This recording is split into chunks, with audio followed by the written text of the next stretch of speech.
Tick-tock, time to rock. How is everyone doing this evening or morning or afternoon, wherever you happen to be? Hello, here. Everyone. I am here with the apostate prophet, the prophet of apostasy, Allah's final messenger, calling everyone out of Islam, telling everyone it was all a joke, ladies and gentlemen. It was just a joke the entire time. It was all a joke. It was all a joke. You have all been duped. Let's see. Check this out. Already, right here at the beginning, man. You see this comment? Oh, you won't see it for a few seconds. You're on a lapse. No. Yeah. It's a derogatory term. If I were to use this term, I would be instantly banned from YouTube. But if keyboard jihadis are using it, they're good all day long. Wow. Okay, I see it now. Yeah. Thank you. Here, all we do is try to help and encourage Muslims. Let me find something more positive. Here we go. Dear Muhammad Ansari, I just want to help you. I just want to be nice to you. I just want to be friendly to you. Just accept my help. Hey, check this out. Lee D says, "Where are you, David and AP?" I don't know if he posted that like before we were on. He's like, "Hey, where are you guys? Why are you like 2 minutes late?" Or if he's like he wants our addresses. Why would you want our addresses, man? That's messed up. I can give my address right now here. Hey, here you go. You got hello from Germany. Oh. It's your Hallo, willkommen. It's your homies right there. Grüße an Deutschland. All right. We are going to get into our topic first. What do we got going on this weekend, AP? Hello, everyone. First off, nice to see you. Well, wait, you mean this weekend? Yeah, what do we got going on this weekend? Oh, this weekend we're going to meet up. Oh, yeah, we're meeting up for the first time. Yeah.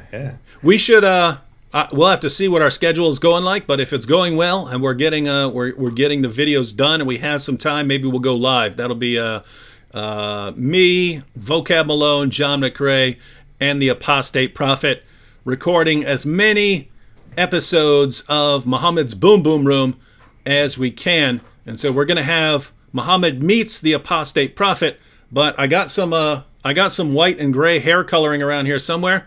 It's temporary, it washes right out after you use it, but you're going to be Sigmund Freud, just so you know. And so we're going to have Muhammad, and that'll fit perfect with your German. And so we'll have Muhammad Meets Sigmund Freud. And then the others I think we got Darth Vader. We got Muhammad Meets some black Hebrew Israelites. Maybe, depending on time, Nation of Islam, Moses, a couple others. We'll see what we got. Moses. I can't help but give spoilers occasionally. Let's just say Moses might end up stoning Muhammad and busting his head open with a rock for delivering the satanic verses. I don't want to give anything away, but that might happen.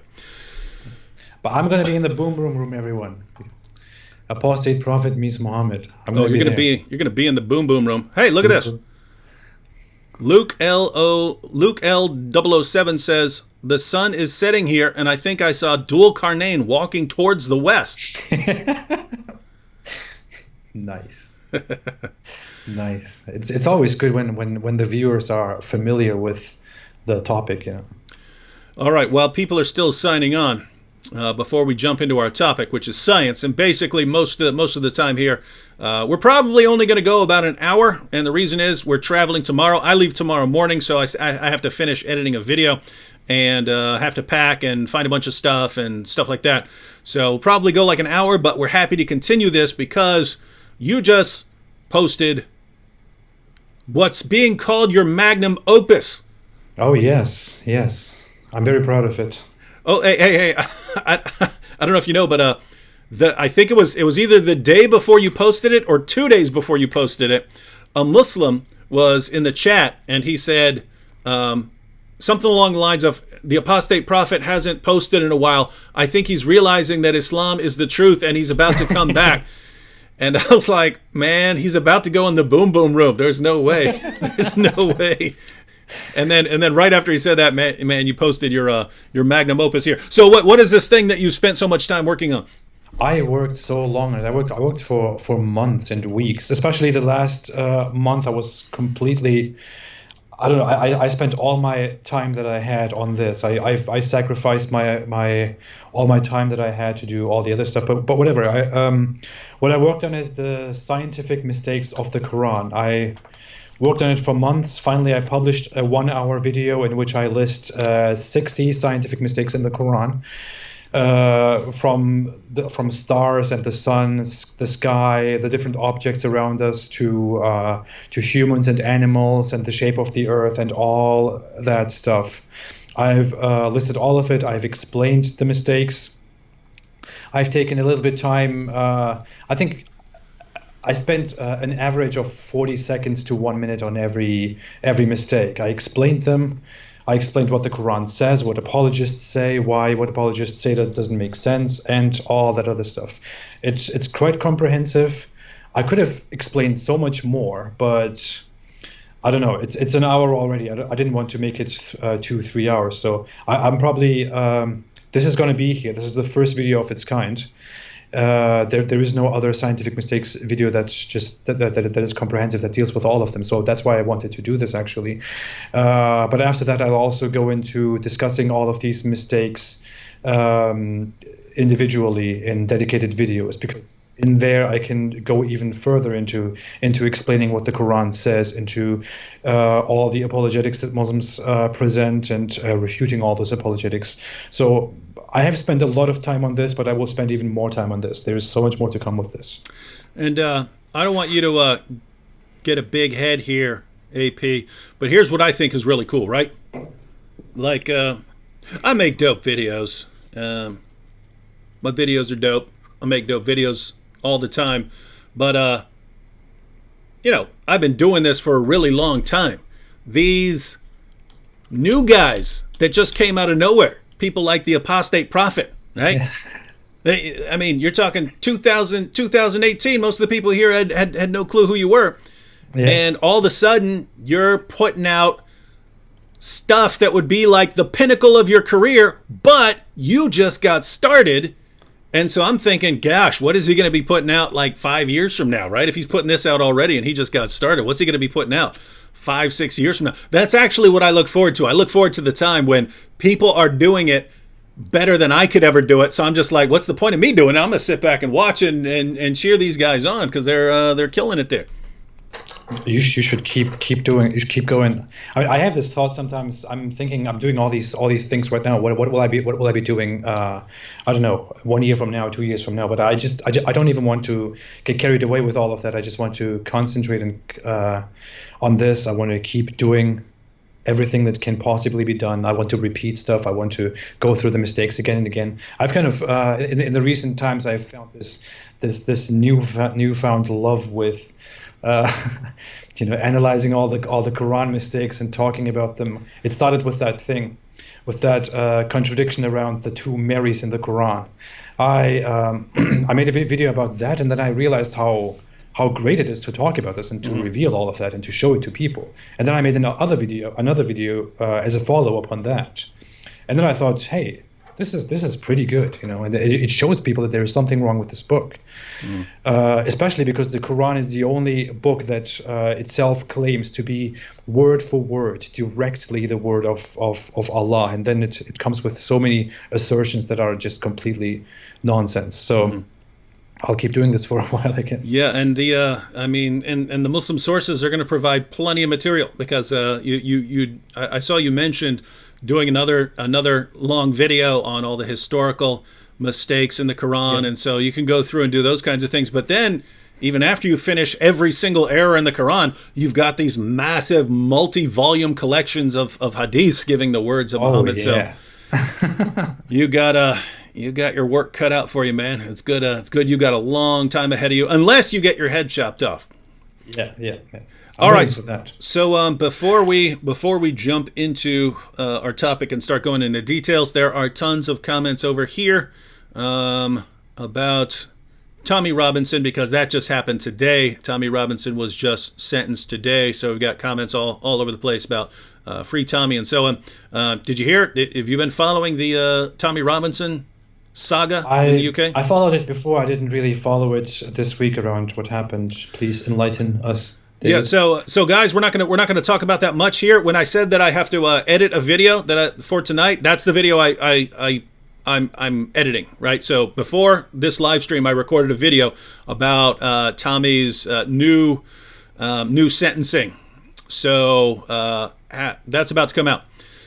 So yeah, but just for everyone who doesn't know what's going on, this is a really important thing that's going on in the UK right now, where last year Tommy Robinson was arrested for doing a live stream outside a courthouse where there was a trial for a group of Islamic rape pedophiles who were, molesting little girls and so on.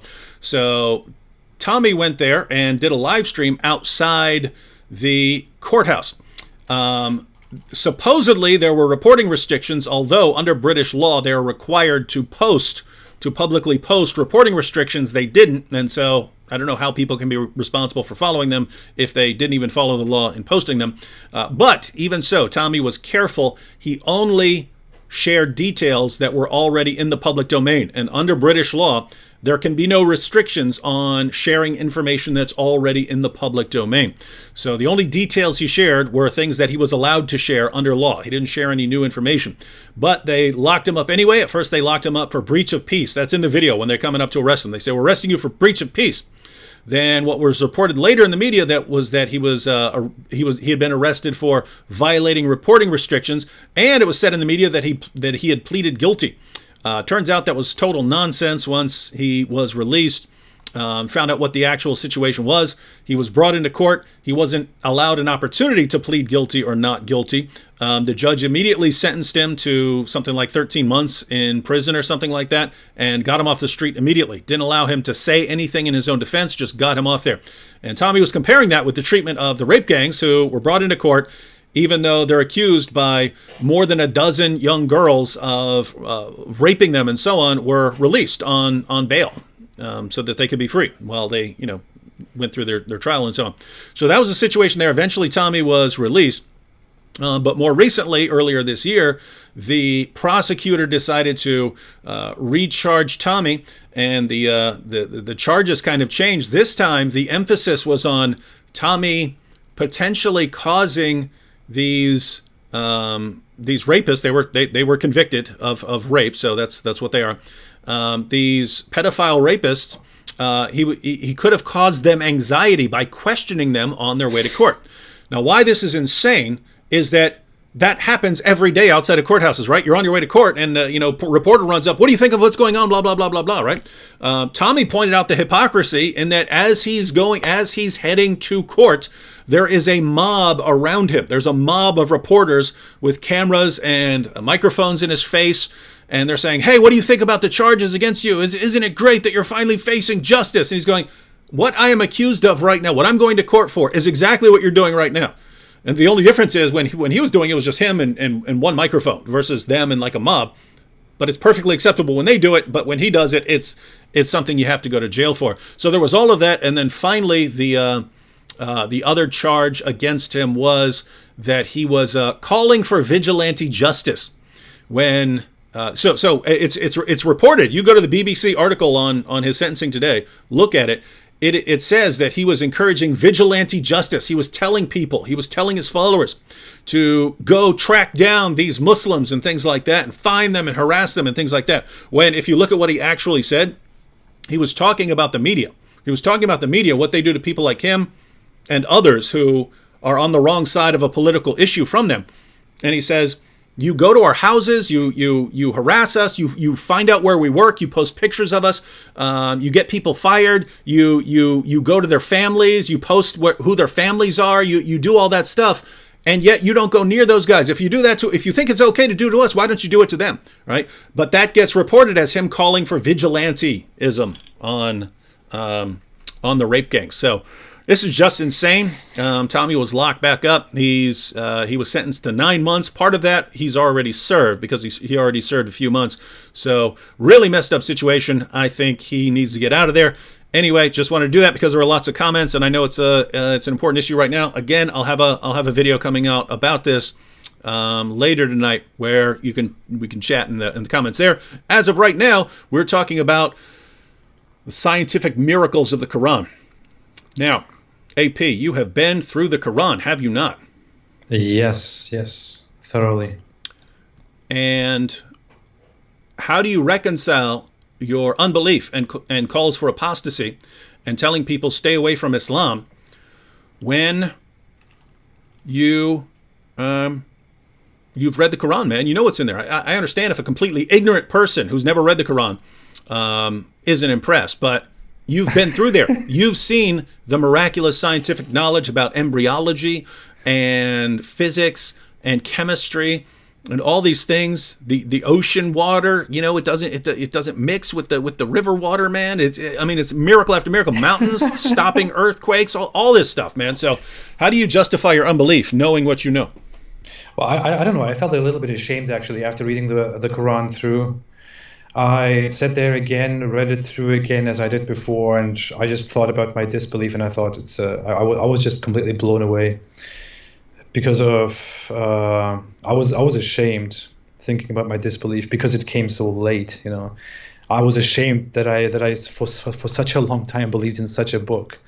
To be the true direct word of the all-knowing Allah who also created the earth and everything around it and in it. It is so unbelievable that I was part of that at some time. By the way, when you were a Muslim, did you ever start seeing some of these as problems? I did actually. That was a thing. I was a very devout Muslim. At the peak of my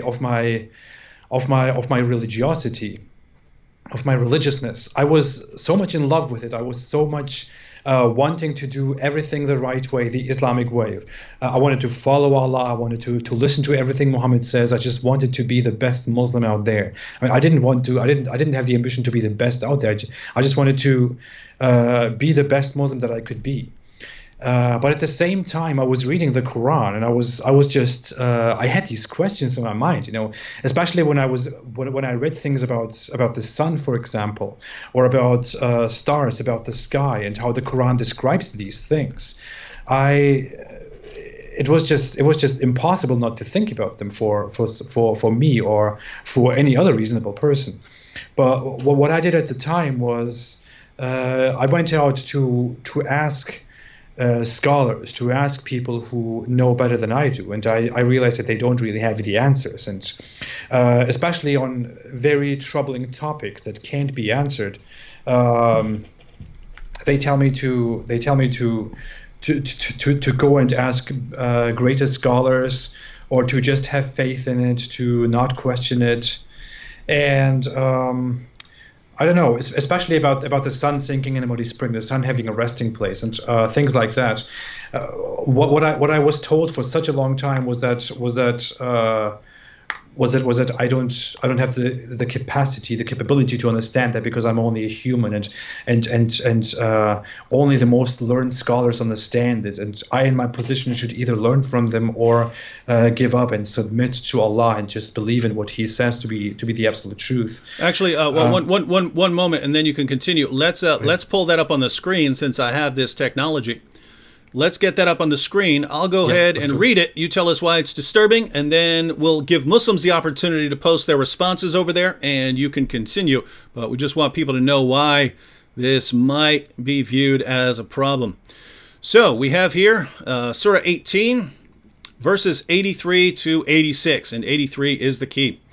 Verse 83, and they ask you about Dhul Qarnayn, historically usually identified as Alexander the Great, although recent Muslims try to deny this because Dhul Qarnayn is presented here as a Muslim in this chapter, and we know historically Alexander was absolutely as pagan as you can possibly be.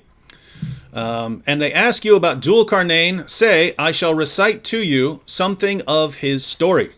Verily, we established him in the earth, and we gave him the means of everything. So he followed away. Ladies and gentlemen. Where did his way lead him? Let's find out. Until when he reached the setting place of the sun. So notice there is a setting place of the sun. And you can reach it because Alexander the Great reached it. When he reached the setting place of the sun, he found it setting in a spring of black, muddy, or hot water, and he found near it a people. We, Allah, said by inspiration, O Dhul Qarnayn, either you punish them or treat them with kindness. So notice all the things brought up in this one verse right here. One, there is a setting place of the sun. There's a place where the sun sets. Two, Dhul Qarnayn reached it. He reached this place. Three, the sun sets in a spring of muddy or hot water. And four, there are people who live there. They live by the place where the sun sets. And five, by inference, the sun must be much, much, much smaller than the earth if it's setting in a pool. And I think it was in the comment section of your video. I think it was there. I'm trying to think of where I saw this, but someone sent me a clip of, it was a show or something. It was a guy trying to explain the difference between small but close and far away. But I don't remember. I'll have to find that clip, right? He's trying to explain to a total idiot, right? Look, if you see, he's got a little cow, right? He's got a little cow, and he says, you see the cow out the window is the same size, but it's because it's far away. And so anyway, that's an explanation Muhammad needed. All right, but why might this bother you? Would you also read, if you don't mind, would you also read 89 and 90 while we're there? Let's see. I'll have to pull them up here. Oh, let me just read it if you want to. Let me go. Oh, yeah. If you've got it, I have to pull it up. I took a screenshot of it earlier. So from 89 and 90 is this. Again, Dhul Qarnayn. Then he followed away, until when he came to the rising of the sun, he found it rising on a people for whom he had not made against it any shield. It then goes on from there and explains how Dhul Qarnayn helped them and made them a wall or a shield to protect them from the sun, because they were at the rising place of the sun. So anyways, all this combined together, I want to, in my video, I took a little bit time to get to this verse because I wanted people to understand how primitive the Quran really is. Because when people read the Quran, they can't. I couldn't do that. They can't properly put themselves into the position of Muhammad and his companions in the 7th century in the desert and understand that the Quran or the author of the Quran really doesn't know what the sun is and how it works and what it is. I mean, the Quran, for example, doesn't know how shadows work. It doesn't understand the correlation between shadows and the sun. That's how dumb it is. But I was so stuck on this specific part of the Quran when I was a religious Muslim, and this was one of my biggest problems when I was a Muslim, because it clearly tells us that Dhul Qarnayn goes to a place where the sun sets. Muslims try to say today that is metaphorical, and that was like the one of the first explanations that I saw when I tried to find answers to that when I was a Muslim. Scholars on YouTube, on TV, here and there, in books, they try to explain how it's metaphorical, how it's explained from Dhul Qarnayn's perspective. Like he saw it as if it was sinking in a muddy spring. And when he goes to a setting place of the sun, that actually just means that he goes as far as he can to the end of the continent and sees the sun setting on the other side of the ocean. And you don't have to understand that all literally. It's just metaphorical. But that's absolute nonsense. It's all just very, very poor modern apologetics, because the Quran very clearly says that he went to this place. As just demonstrated, the Quran also says in 90 that he then went to the place where the sun rises. And it very clearly explains that when he went to the place where the sun rises, he saw that there were a people who lived close to the place where the sun rises, and they didn't have a protection against the sun, because they need protection from the sun because they are so close to it, which is why Dhul Qarnayn goes and builds them a protection against the sun. There is no such place. That is complete nonsense, completely illogical. And Muslim apologists choose to ignore this part. They choose to ignore verse 89 and 90 in their apologetics for verse 86, which says that it sets in a muddy spring. But I listed two apologetics that Muslim apologists present. One of them is that he sees it as if it was setting in a muddy spring, and that's the other. by the way, that's being presented over in the chat here. So here is Jimmy Khan, for instance. He says it was from Zulkarnain, Cyrus the Great's perspective. It did not actually set in murky water. So it didn't actually set in murky water. It was just his perspective. And there was a follow-up here. He says he came to the Black Sea, Cyrus the Great, and from his perspective, it looked like it was setting. Now notice I'm pretty sure there are perfectly good Arabic words for saying that Alexander the Great, or Cyrus, or however you want to say, came to the Black Sea and he saw the sun reflecting off the water and it looked to him as if it's setting. I'm sure there are perfectly good words there to describe all of that. But anyway, this is what's being presented. So what did you think of that? I mean, I talked about this in the video as well. That claim that it was only from his perspective and that he reached a specific place is completely, it is very weak. I mean, you wouldn't do that in any other case. If we talked about a book of old mythology, which the Quran is an equivalent of. Because, what was I going to say? Think about Dhul-Qarnayn as a character that no one can explain today. Obviously, it is a ripoff of Alexander the Great, and Islam. Muhammad tried to turn Alexander the Great into this Islamic prophet because he was asked about this character and didn't really know what it was. But he also heard specific stories about Alexander the Great and thought, "Oh, this was a great character. Let's just make him the prophet of Allah." So he did that a lot. Yeah, he did that a lot. You pointed that out nicely in your Socrates Boom Boom videos. But the funny thing here is the character is Dhul-Qarnayn, and this character is supposed to be a character that Allah is directly leading, a very a powerful, knowing, wise prophet, or whatever this character is. And the Quran not only cites this person, Dhul-Qarnayn, as a completely ignorant idiot who doesn't know what the sun is and what the sun does. It also clearly describes what Dhul-Qarnayn saw, and it doesn't describe it from Dhul-Qarnayn's perspective. It is directly Allah's word. There is no word in there that stands for as if. In fact, the description of what Dhul-Qarnayn saw here in this verse is the same as the description in the other verse 90, where it says that he went to the rising place of the sun, and that he found there people who lived close to that place. So that might not be entirely clear, but the Quran uses the same words to describe that he found the sun setting in a muddy spring, and to describe that he found people near a place. So it is not from his perspective. It talks objectively from Allah's perspective about what Dhul-Qarnayn encounters. It is not from anyone's perspective at all. That is completely poor apologetics. Yeah. Abdul Rahman here says, perhaps it was Africa where they have darker skin, but that's my understanding and opinion. So when he talks about the people who live there, he's saying maybe this place is in Africa. So according to Abdul Rahman, the sun sets in Africa in a pool down there. And the reason the people have darker skin is because the sun, which is small enough to fit into a pool in Africa, keeps setting there in their midst. And well, there you have it. Science, the impact that science has had on Muslims. Luke L007 presented a good comment. He said, if it was from his perspective, why even mention it? Billions of people have seen the sunset from a beach. So if it's just seeing the sunset in a pool, tons of people see that all the time, right? Anytime you're near a body of water and you see the sunset. So what's the significance of, oh, look at what Alexander did. He's so amazing. He saw what people see every day all the time.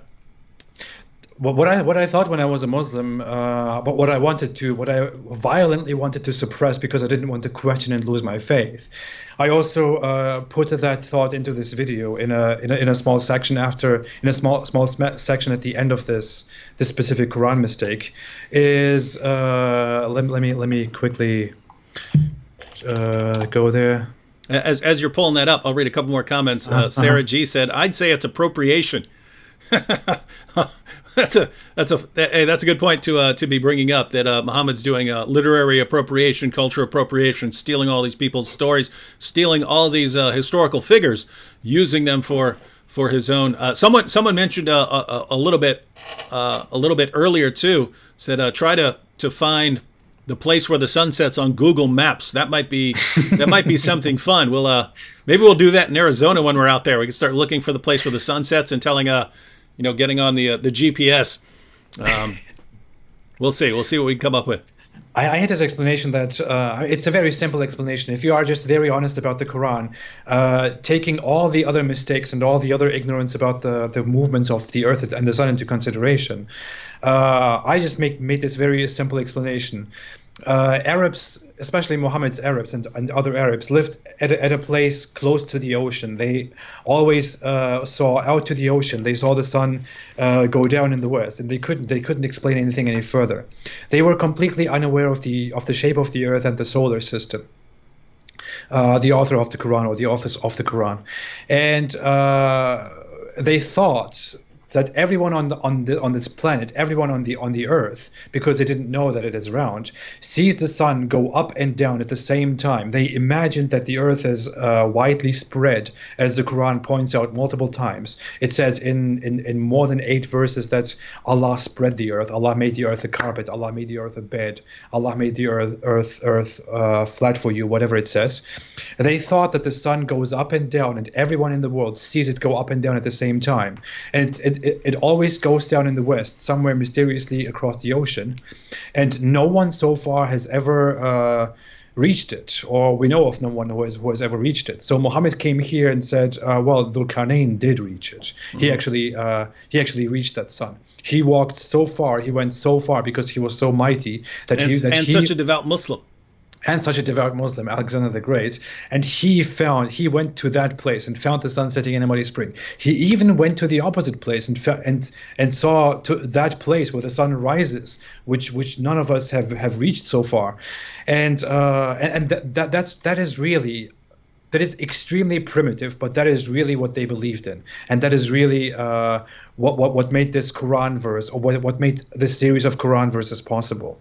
And as a result, we have a Quran here that tells us that this mysterious, weird character went to those places where the sun rises and sets and saw it setting in a muddy spring. And 1.6 billion Muslims are supposed to believe in this. And I am supposed to believe in this after going to school and getting informed about basic geography and whatever. Yep.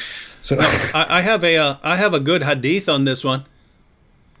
Oh yeah, at that. Let's check out. All right, for those of you, for you Muslims over there who are saying that this simply refers to how it appeared to Alexander, right? So when it says that he found the setting place of the sun and found it setting in a muddy pool, it's just saying, he found a body of water and then it looked like it. And that's all he's saying. All right, well, just so you know, in Islam, the greatest interpreter of the Quran is supposedly your prophet, Muhammad. So if Muhammad interprets the Quran for you, you're supposed to keep you're supposed to know your role and shut your hole and believe what he says. So what does Muhammad think about where the sun sets? This is Sunan Abu Dawud 4002, and notice the grade at the end. It is Sahih. That's pretty good in Islam. That's as good as you got, Sahih. And let's read it. It was narrated that Abu Dar said, I was riding behind the Messenger of Allah while he was on a donkey, and the sun was setting. He said, so Muhammad said, do you know where this sun sets? I said, Allah and his messenger know best. He said, it sets in a spring of warm water. Now, notice something peculiar about this hadith. Alexander is nowhere mentioned. Dhul-Qarnayn is not mentioned. This is not talking about some person who traveled somewhere and saw a body of water. This isn't about a person traveling at all. This is Muhammad asking one of his followers if he knows where the sun sets. And his follower, Abu Dar, responds, well, I don't know. You're the prophet here. You're the prophet. Allah and his messenger know best. So Muhammad, notice, Allah and his messenger know best. Allah and the Quran and Muhammad who interprets the Quran, they know best. They have the divine knowledge. And what is Muhammad's response? There is no, it seems to, or it appears, that wouldn't make any sense in this verse. He's explaining where the sun sets. Where does it go? Where does it go? He said it sets in a spring of warm water. Uh-oh. So, Muslims in the chat, you basically you got two options. One, you have to fit your appearance theory into there where there's no one that it's appearing to. Right? He's not saying, oh, look over there at that body of water. Doesn't it seem like it's setting in a he's telling his companion where the sun sets. That's what he's telling him. So you can try and cram your appearance theory into that passage, or you can say that this Sahih narration that passes the rigorous test of a Sahih narration is just unreliable, in which case, don't tell me you know anything about your prophet. Because if even your best, most reliable sources are full of lies, great. Then you're telling me that even your best sources are corrupt and nonsense, in which case I can't know anything about your prophet. Either way, you're kind of in trouble here, ladies and gentlemen. What do you think? David, add me some. Let me add something. Some Muslim apologists say about this specific hadith that it is graded as sahih, but that it is not necessarily reliable because it is only one report. See, the funny thing is, Islamic scholars came together and graded this hadith as sahih, as authentic. So it definitely goes back to Muhammad. But some have come up with the idea that it might not be entirely reliable because it sounds weird, and because it is only one narrator, and because it goes against Zakir Naik. Oh yes. One funny thing is, they then offer an alternative and say there is a similar hadith to it in which that part is not mentioned. That is probably more sahih. The thing is, what is more sahih is this hadith, which I also read on my Science Mistakes video. The Prophet asked me at sunset, "Do you know where the sun goes?" I replied, "Allah and His Apostle know better." He said, "It goes till it prostrates itself underneath the throne and takes the permission to rise again, and it is permitted. And then a time will come when it will be about to prostrate itself, but its prostration will not be accepted. And it will ask permission to go on its course, but it will not be permitted. But it will be ordered to return whence it has come, and so it will rise in the west." And that is the interpretation of Allah's statement, that the sun runs to its fixed resting place. This hadith is shown as an alternative to that hadith, and is seen as even more authentic, completely reliable. And what this hadith tells us is that the sun goes to a resting place. Mm-hmm. The only thing that is missing is that it sets in a muddy spring. Mm-hmm. But it basically says the same thing. It goes to a resting place. What resting place is this? It takes a nap. That's why it becomes dark. What kind of nonsense is this? This is so primitive. This shows us how primitive the author of the Quran was, how primitive Muhammad was.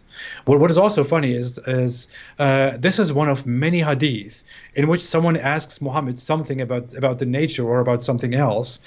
Sorry. In one of many hadith in which Muhammad asks someone else about something in nature or something else, mm-hmm. and then that person says, "Allah and His Prophet know best," and then Muhammad comes up with the weirdest bunch of nonsense ever. There's a pattern to this. Muhammad asks something because he doesn't properly know, and then that person says, Allah and His Prophet know best, and then he starts talking some complete primitive garbage. There is a very, very funny pattern with these hadith. Yeah, there is. And really, I mean, we've only looked at this one, but the pattern that you find really is Muhammad. The only things that Muhammad got right are things that any 6-year-old could have gotten right. Right? Yeah. Like there is a sun. Oh, it's a miracle. Muhammad knew that there is a sun, that there is a moon. Right? Muhammad knew these kinds of things. That having sex has something to do with childbirth, right? These are the things that Muhammad gets right. The things that he gets wrong are absolutely everything else, right? Everything where a 6-year-old wouldn't have known it, or, if you're talking about sex, 13, 14, 15, 16-year-old, something like that. But let's say your average 7th century Arab caravan robber. The things that your average 7th century Arab caravan robber would know about the world, those are the things that Muhammad gets right. Everything else he gets wrong. Yep. Absolutely. All right. Now, someone asked earlier, I lost the comment here. I was scrolling down and I lost the comment. But the comment was, do stars also set in a muddy pool? And that actually is a good segue into what happens with stars. Because stars don't set in a muddy pool. Stars have a different role in Allah's cosmos. So what is the role of stars in Allah's cosmos? Well, there are many roles that stars have in Allah's universe. I don't even want to say universe because the Quran was obviously not aware of such a thing. But 7 universes. Yeah. So in the Quran, in Allah's world, stars have the role of being adornments at the sky, just these lamps that were hung at the ceiling by Allah, which is of course very convenient, and they show people the way, and they're also very nice to look at. You look up and you see these tiny little stars. Another function they have is that they are missiles. Stars are thrown at rebellious devils who go up to the heavens and try to snatch secret knowledge from the heavens. Come on. We're not talking about weak hadith here that that only have one source. We're not talking about stuff like that. So don't be going to these weird hadiths quoting something about, stars being used to shoot demons. We only want the most reliable Muslim sources on this one. So you got to move on. There's we're not talking about weak hadith here. No problem. I can do that immediately. So first off, the Quran says, the Quran. Wait, the Quran? Uh-oh. Yes, the Quran. Okay. Quran, 3 verses in the Quran. 37.6 says, indeed, we have adorned the nearest heaven with an adornment of stars. And the next verse says, and as protection against every rebellious devil. It goes on, so they may not listen to the exalted assembly of angels, and are pelted from every side, repelled, and for them is a constant punishment. Except one who snatches some words by theft, but they are pursued by a burning flame, piercing in brightness. I'd like to ask the Muslims in the chat, do you believe that stars are missiles that Allah uses to shoot demons who try to sneak in and hear some of his secret heavenly conversations? Do you believe that's what stars are? Please give us your answers. I really wonder to. Let me go on and read another Quran verse. And we have certainly beautified the nearest heaven with stars, and have made from them what is thrown at devils, and have prepared for them the punishment of the blaze. So some stars, not all stars maybe, but some stars are definitely missiles thrown at rebellious devils. Let us go on. It also says that the stars were made to protect the heavens from every devil expelled, except one who steals a hearing and is pursued by a clear burning flame. This is in chapter 15, verse 18. So what is that referred to? Being pursued by a clear burning flame. So the star is the star that we see in the sky is the shooting stars. Excuse me. Let me even get closer to what the Quran is really trying to tell us here. When you see shooting stars in the sky, that actually means that angels, on the order of Allah, are throwing burning stars at devils who are trying to run away with secret knowledge from the heavens. And what you see as shooting stars are those stars flying after them and pursuing those devils. What also happens is that those devils occasionally get away. They are not hit by the shooting star. They occasionally get away, and then they come down to the earth and visit soothsayers and tell soothsayers about those secret things that they heard in the heavens, which is why soothsayers occasionally get things right when they inform people about their future. So Allah's aim was off on those days, right? Yeah.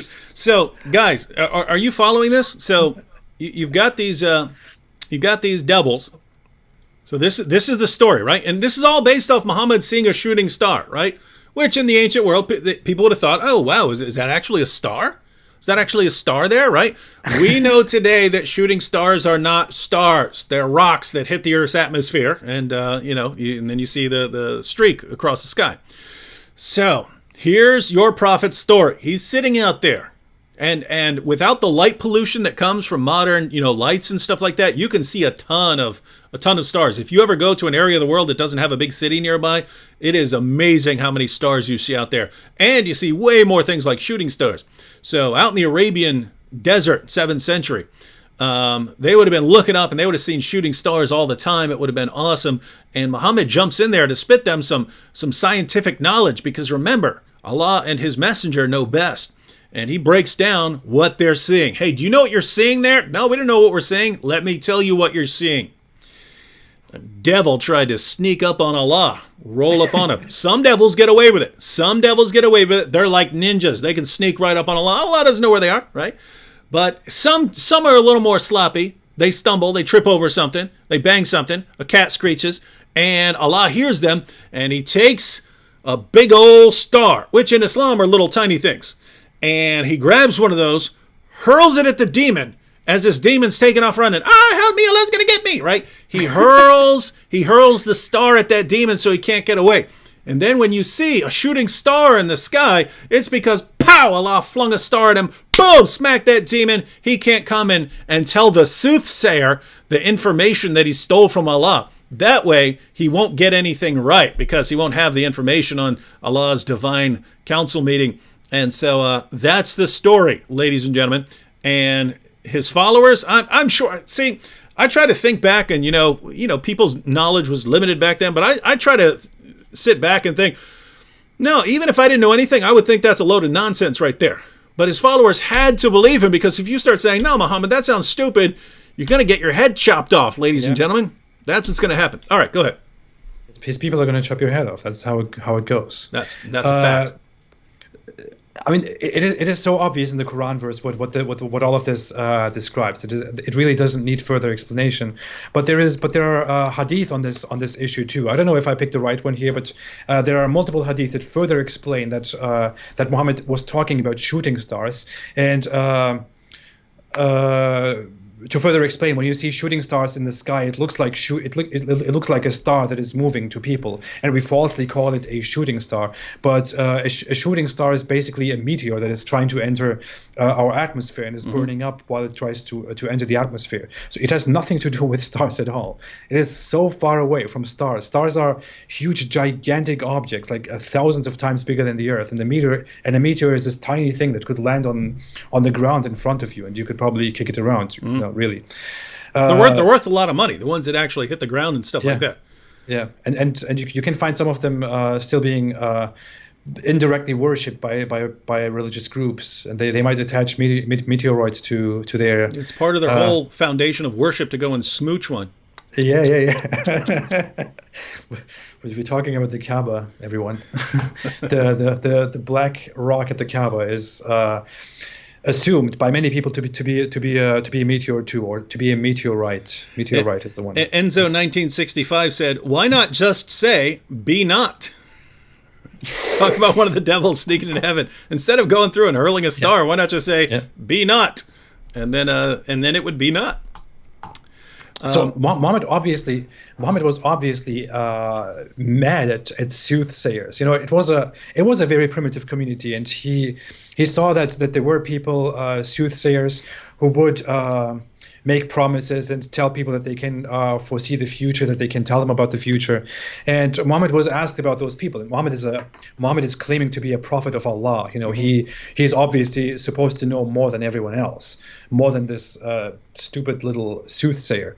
So his answer that he gave was that, well, soothsayers occasionally get things right, which is because devils go up and snatch secret knowledge from the heavens and bring them to soothsayers, and they distort the message a little bit, which is why soothsayers may occasionally tell you something right and something wrong. They get it right because they get it from the devils above. That's how they do that. I know best because I'm the prophet of Allah, and he tells me everything. I know everything. Yep. Anyways, and notice how that would impact the Muslim argument, because there are Muslims who say, oh, but look in the Hadith here where Muhammad predicted that this thing would happen. Well, according to Muhammad in the Hadith, the soothsayers can predict things. Yeah. Right? They stole something away. So even if Muhammad were to get something right, which he didn't, according to Muhammad, it wouldn't be evidence that he's actually speaking for God. All right, we only have a few more minutes. Here is a good question to wrap up with. So in case you're just tuning in, ladies and gentlemen, we're only going for about an hour because we are both traveling tomorrow, heading down to Muhammad's boom boom room, where, sad to say, the apostate prophet is going to get exploded. He's going to get exploded. But so it's a big day tomorrow involving him getting exploded. So we have to wrap up because I have to pack and we have to get ready and all this stuff because I'm leaving in the morning. But we're going to be back with more. We went over basically two main examples. We went over Jul Karnain, traveling so far west, he found the place where the sun sets. We considered the Muslim objections to that. They don't do very well. And we went over the stars being missiles that Allah uses to shoot demons when they try to sneak into heaven and steal his plans so that they can pass the information on to soothsayers. So we went through that. But there's plenty more. And we'll probably get back to this next week after we're all done with recording, and we can go through more of the scientific problems in the Quran. I just wanted to point out, before we go into this last question, I'll go ahead and put up on the screen now, but AP's channel, link to his channel is in the description box. I recommend everyone subscribing to his channel, and the link to his new video on all the scientific mistakes in the Quran. So it's a long video. It's almost an hour long, going through the scientific mistakes in the Quran. I think you cover 60 of them. Was it 60? Yeah, 60. Yeah. So it goes through 60 scientific mistakes in the Quran. You'll want to watch that. It's long, so if you're not the sort of person who sits down and watches an hour-long video, although all of you are sitting here watching an hour-long live stream, so you're not that kind of person. But if you were, you could watch it in parts, right? You could watch like 10 at a time or something like that. All right, so AP. This is from Rob, who says, I have a Muslim friend who believes the Quran has no mistakes. How should I respond?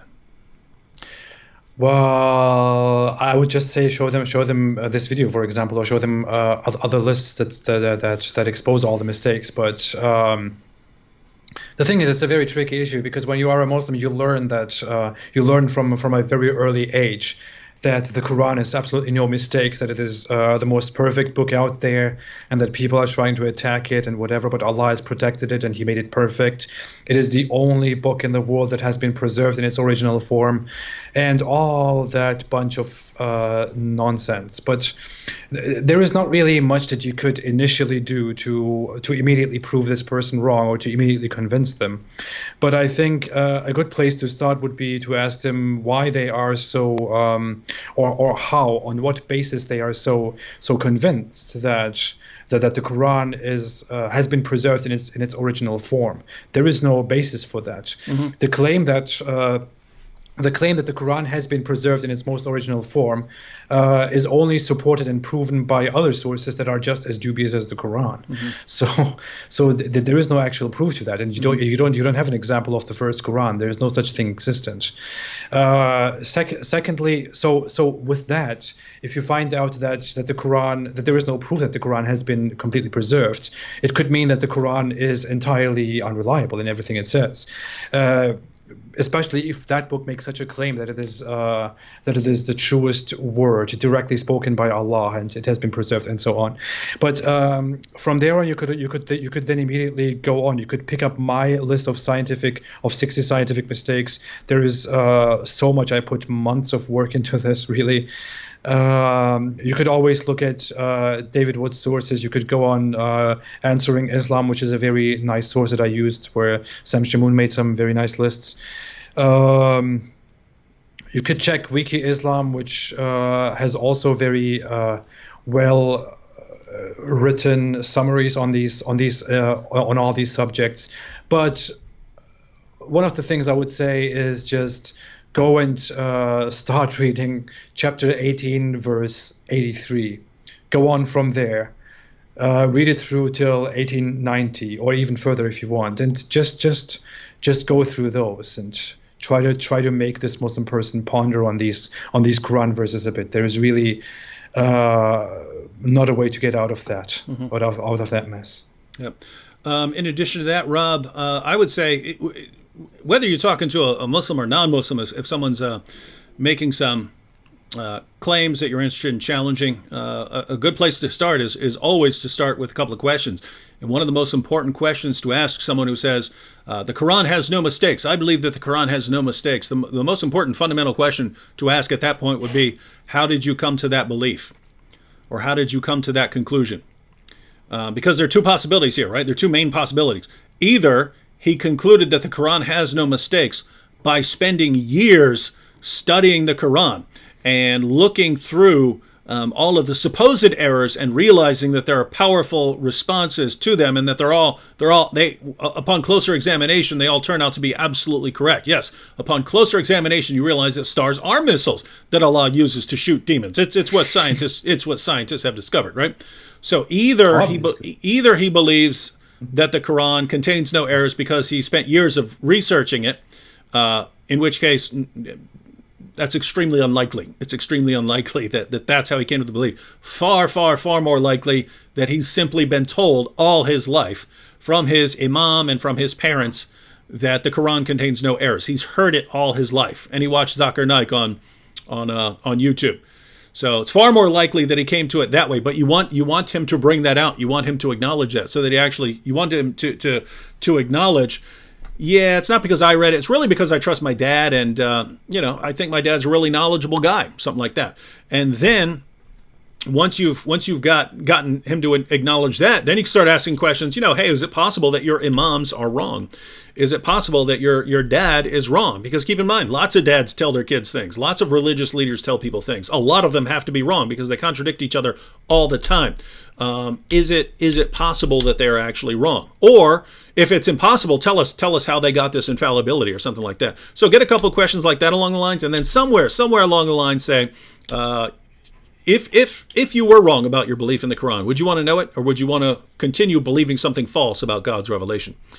And if he acknowledges that where he actually got his beliefs was he had been told them, and hey, it's possible that he could have been told wrong, and he does acknowledge that he would like to know the truth if he was wrong about something, then that's when you pick out the stuff you like, right? That's when you say, okay, well, there's this video by the Apostate Prophet. He goes through 60 Quran errors all in one video. Why don't we sit down, watch it together? I'll sit down and watch it with you. We can pause it after each one and say, how persuasive do we think this is? You can think through your responses. And how about that? And if he's at all serious, hopefully he'll sit through that with you. All right, guys. Well, we have to go because we've got work to do. We will have new episodes of the Boom Boom Room coming out because we're going to be recording them this weekend, and we'll come back sometime next week to go through more scientific errors in the Quran. Again, the link to AP's new video is in the description box. Good time to watch that would be right here after we go off. All right, final thoughts, AP. Thank you everyone for joining. I will explode for all of you in the Boom Boom Room. And stay away from Islam. You heard it from the final prophet himself. Ladies and gentlemen, stay away from Islam. If you reject what he just said, then you are in rebellion against Allah who sent him. All right. Absolutely. Catch y'all next time. Thank you.